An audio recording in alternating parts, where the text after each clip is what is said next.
Bill Anderson from State 911 Office, here to speak on developments within his department. If you come on up.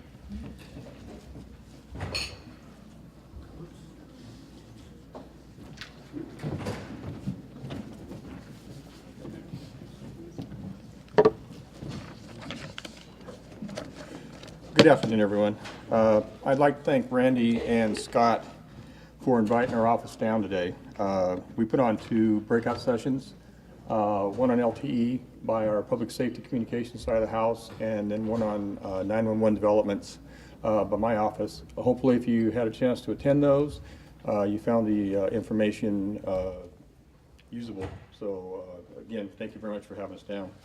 What I'd like to do today, not knowing the audience or how much you know about the State 911 Office, I wanted to take the opportunity first to give you a brief overview of what the California 911 Office does and how we interface and support 911 communications in California.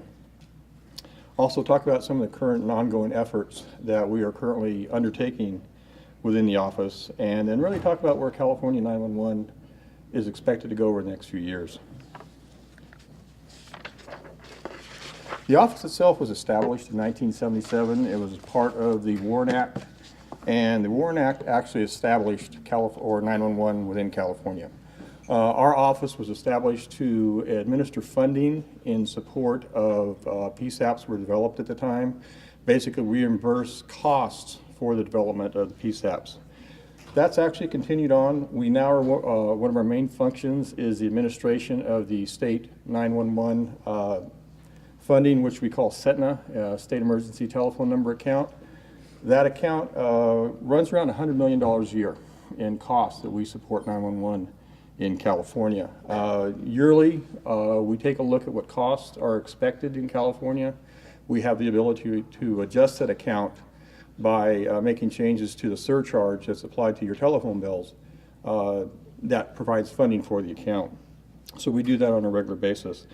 The account itself, as I said, pays for most of 911 expenses within California. It pays for all the network costs that transport 911 communications. It pays for the databases that support the automatic location information data, alley databases.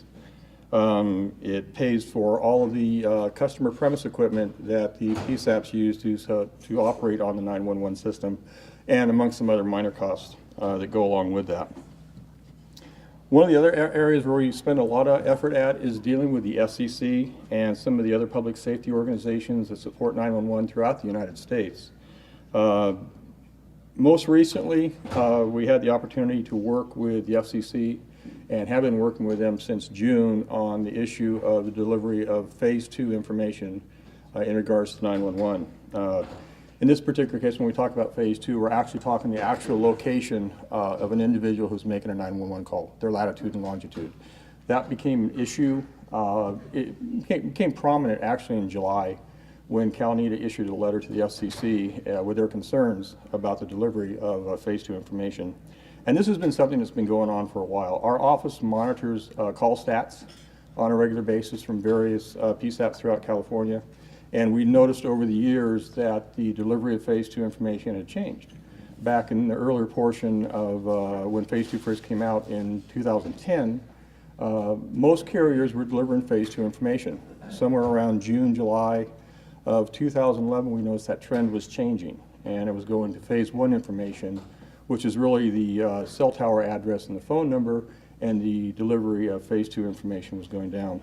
So that has become a big issue right now. So we're working with the FCC and the other organizations to make sure we support California in getting Phase 2 information back up where it belongs.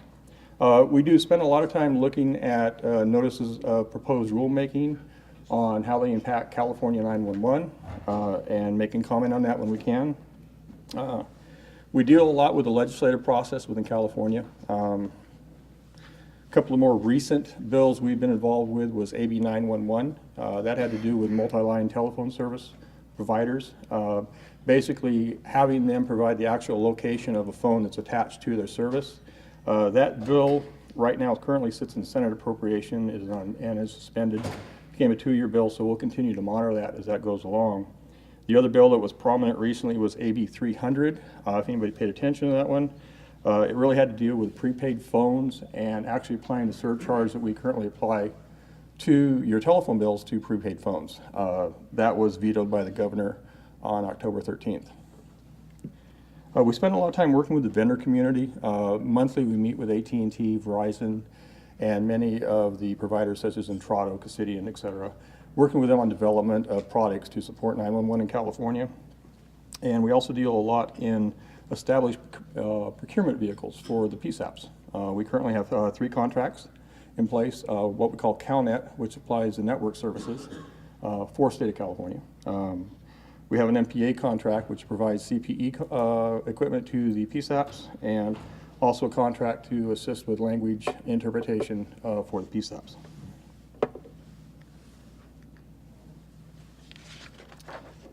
Some of the major projects, and these aren't all the projects we're working on, but they're kind of more the prominent ones we're dealing with right now.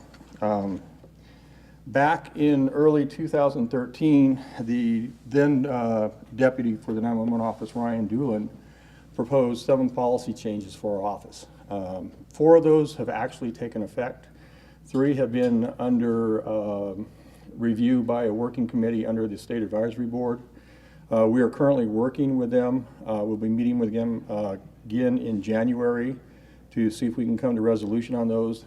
These are the ones that impact the accrual funds, the incremental costs, spending plans, and the actual replacement cycle of equipment. So it is going to impact the PSAPs on how they actually deal with us in distribution of funds. So it's critical we try and get this one done as soon as possible.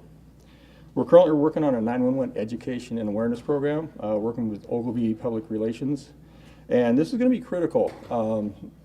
The main focus is to assist PSAPs with educating the public on 911 and how they actually use it.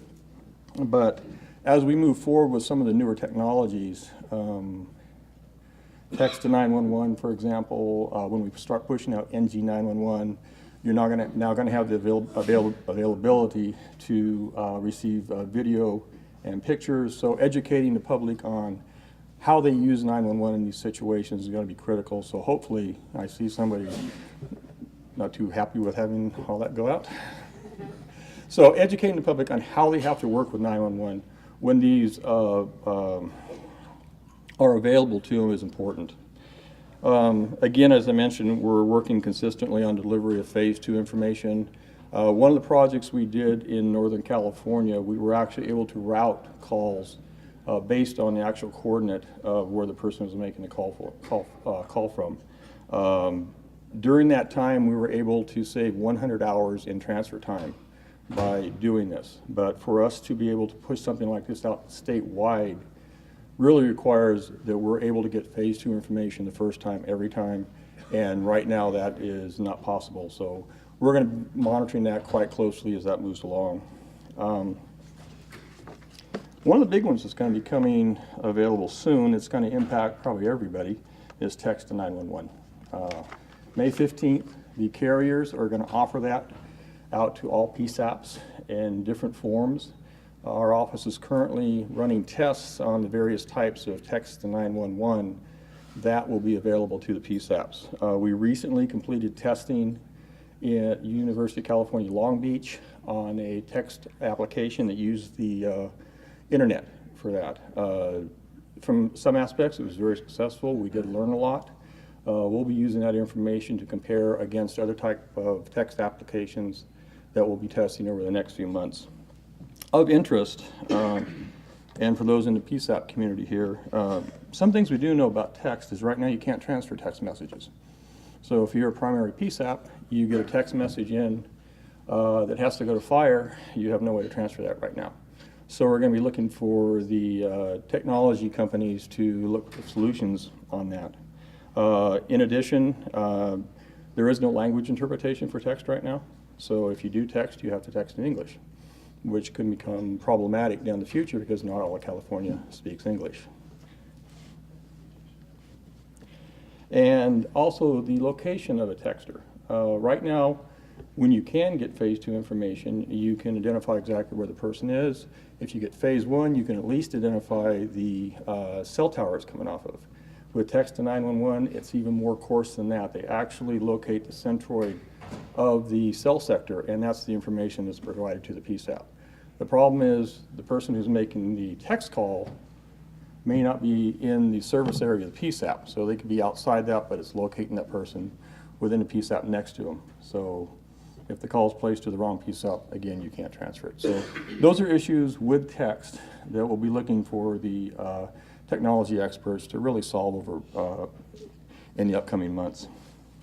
Our intent is somewhere around April, May, once we're done with all our trials, to put out the results of our text trials, so the PSAPs can actually take a look and decide what they want to do when text becomes available to them in May.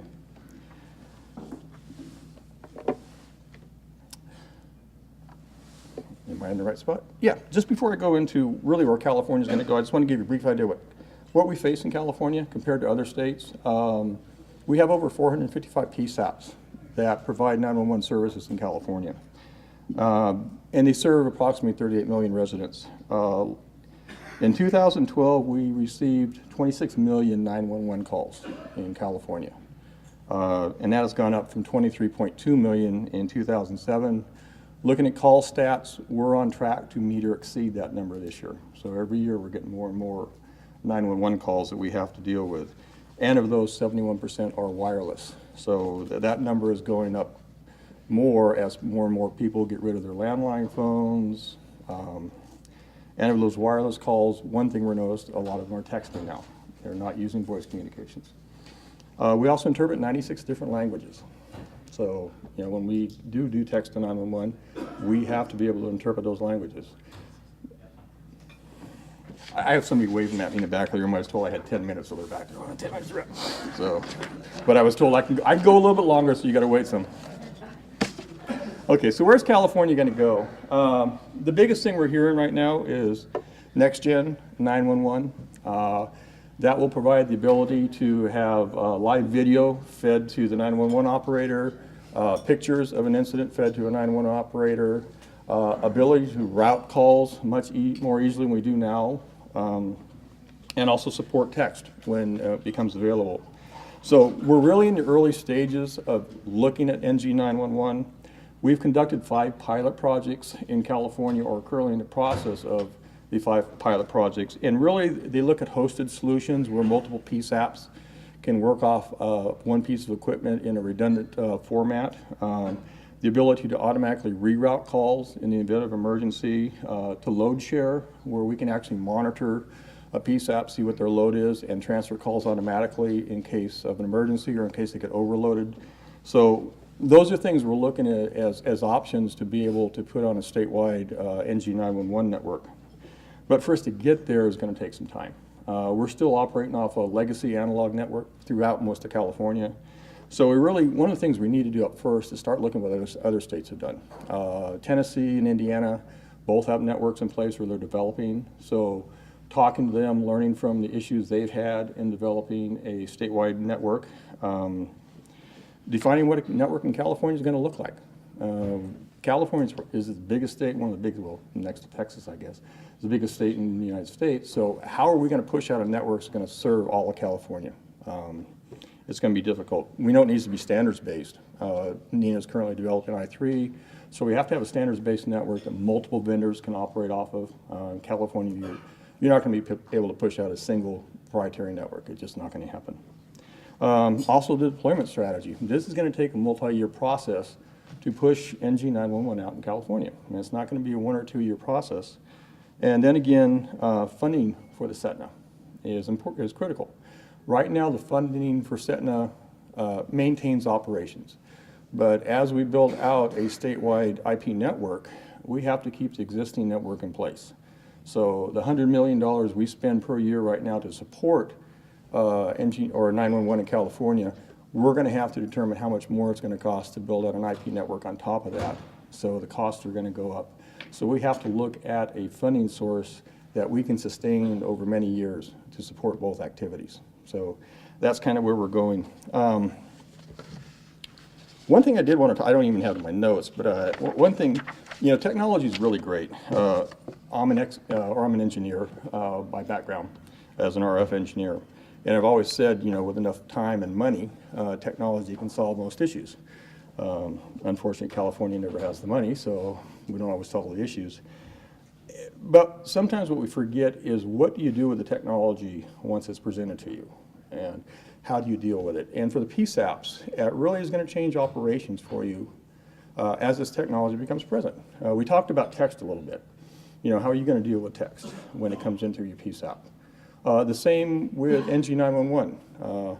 What is it going to do, or how's it going to change the role of a call taker when suddenly they have live video fed to them of an accident scene?